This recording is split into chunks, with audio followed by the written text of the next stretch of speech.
పక్కా films guarantee లేకపోతే డబ్బులు refund అని చెప్పి యూపీఎస్సీ ముందు కామెడీ చేయకూడదు. బుక్ ఆఫ్ ద డెకేడ్ అని చెప్తాను నేను. పేద మధ్యతరగతి విద్యార్థులు కొంతమంది ఉంటారు, ఊర్ల నుంచి వస్తారు. We're not commercial. నోటికి ఏదో వస్తుంది మాట్లాడటం కాదండి. 99.99% of the students first year prepare అయ్యి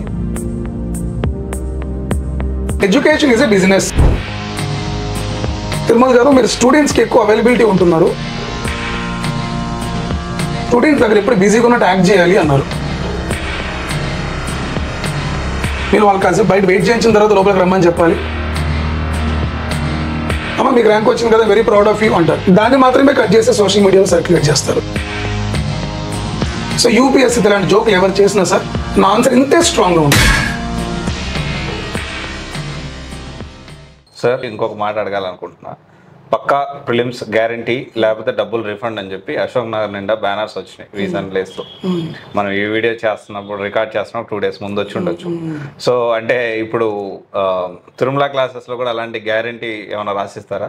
అంటే ఫిలిమ్స్ క్లియర్ పక్కా లేకపోతే రిఫండ్ ఏమన్నా? నేను ఏమంటానంటే సార్, యూపీఎస్సీ ముందు కామెడీ చేయకూడదు. ఇవన్నీ కూడా చాలా మంచి జోక్. ఈరోజు it's joke of the decade అని చెప్తాను నేను. సార్ అంటే ఇది ఢిల్లీలో ఇది నేను చూసాను సార్. ఒక ఇన్స్టిట్యూట్ పర్టికులర్ కొన్ని ఇన్స్టిట్యూట్స్ పేద మధ్యతరగతి విద్యార్థులు కొంతమంది ఉంటారు, ఊర్ల నుంచి వస్తారు. అంటే యూపీఎస్సీ అంటే మోటివేషన్ అయిపోయి ఏదో సాధించాలి, ఇలాంటి వాళ్ళు ట్రాప్ చేస్తున్నారు. అంటే ఇది నిజమా లేకపోతే నిజంగానే ఫిలిమ్స్ క్లియర్ చేయకపోతే అది అసలు అవకాశం ఉందంటారా? ఇది ఒక మంచి జోక్ అండి బాబు, చాలా పెద్ద జోక్ వేసారు. ఎవరో పెద్ద మనిషి నాకు తెలియదు, కానీ నేను కూడా ఈ మధ్య కొన్ని నిన్న. అంటే వీఆర్ నాట్ కమర్షియల్ అంటారు, బట్ ఫీజులు చూస్తే 1,90,000 2 లక్షలు ఉంటాయి. ఏంటి సార్ ఇదంతా? ప్లీజ్ కొంచెం ఆలోచించి మాట్లాడుకోవాలి మనం కూడా. నోటికి ఏదో వస్తే అది మాట్లాడటం కాదండి. మీరు అన్న ప్రకారం చూసుకుందాం. పేద మధ్య తరగతి స్టూడెంట్ సార్, మనం తీసుకుంటే యూపీఎస్సీ సిలబస్ అర్థం చేసుకొని దాన్ని బాగా చదివి దాని మీద ఒక కమాండ్ తెచ్చుకోవడానికి 1 year పడుతుంది. So 99.99% of the students first year prepare అయ్యి ఫస్ట్ అటెంప్ట్లో యూపీఎస్సీ క్లియర్ చేయడం కొంచెం కష్టం. Unless until is extraordinary student performing extraordinary well అంటే తప్ప. బట్ 0.1% పక్కన పెడితే 99.99% ఇది ఒక what you call admission strategy. ఇంతకుముందు ఢిల్లీలో జబ్బు ఉండేది, ఇప్పుడు ఆ జబ్బు ఇక్కడ కూడా జర పాకినట్టుంది. ఇలాంటి పిచ్చి మోసపూరితమైన థింగ్స్ మానేయాలి మనం. ఫర్ ఎగ్జాంపుల్, ఒకరు క్వాలిఫైయర్ అనుకుందాం, ఆ ఒక్కరి మీరు డబ్బులు వెనక్కి ఇస్తారనుకుందాం, మరి మిగతా 99 మంది పరిస్థితి ఏంటి?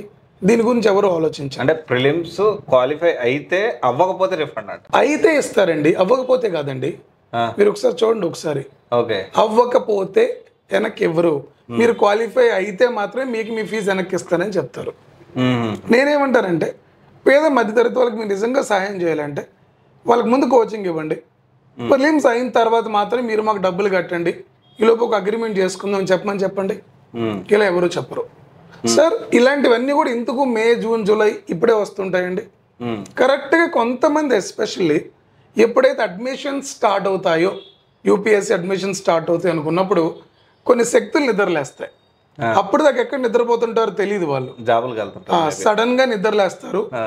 ఎక్కడ లేనిది పాంప్లెట్లు పంచుతారు, ఎక్కడ లేనిది ర్యాంకర్లను పిలిపిస్తారు, వాళ్ళ ఫోటోలు వేసుకుంటారు, వాళ్ళతో మాట్లాడతారు, వాళ్ళతో క్లోజ్గా ఉన్నట్టు భుజం పెంచేస్తారు, మాక్ ఇంటర్వ్యూస్లో వాటిని పబ్లిష్ చేస్తారు, లేకుంటే ఆఫర్లు అంటారు, ఫ్రీ అంటారు, వెల్ఫేర్ అంటారు, ప్రజలకు మేము ఏదో చేద్దాం అంటారు.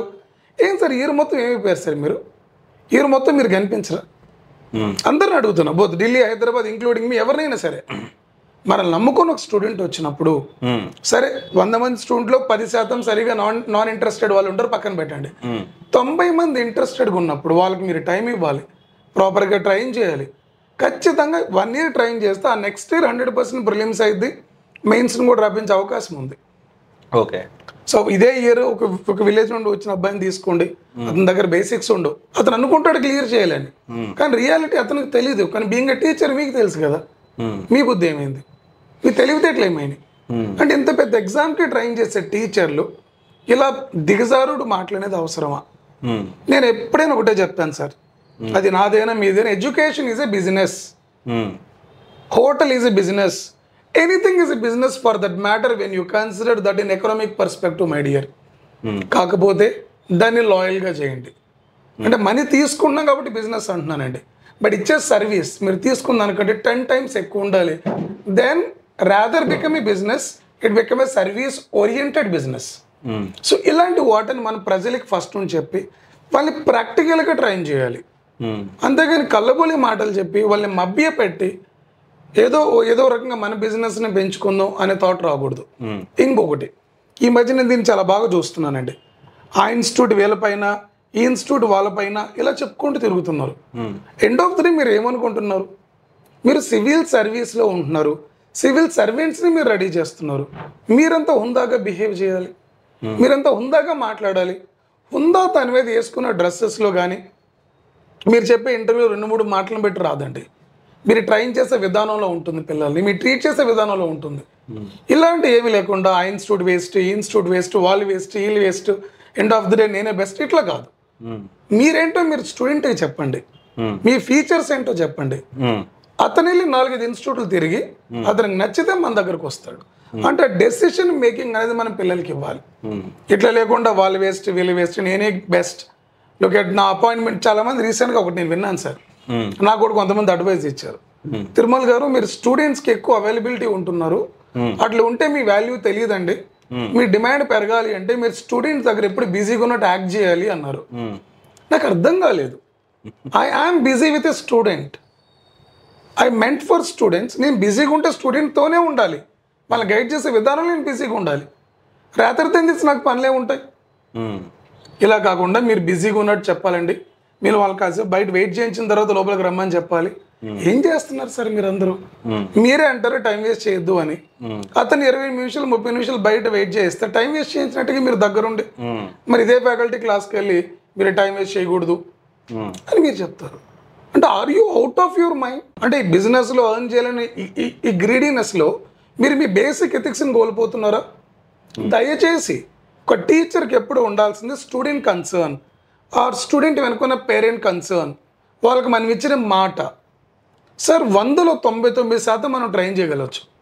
ఒక 1%, 2% వాళ్ళకి ఇంట్రెస్ట్ లేకపోతే డీవియేట్ అవ్వడం జరుగుతూ ఉంటుంది. దాన్ని మనం కన్సిడర్ చేయలేము. బట్ మిగతా వాళ్ళకన్నా మేము న్యాయం చేయాలి కదా. ఇలా 100% మీరు ప్రిలిమ్స్ క్వాలిఫై అయితే ఫస్ట్ అటెంప్ట్లో, ఫస్ట్ ఇయర్ జాయిన్ అయ్యి ఫస్ట్ అటెంప్ట్లో క్లియర్ చేయడం చాలా కష్టం.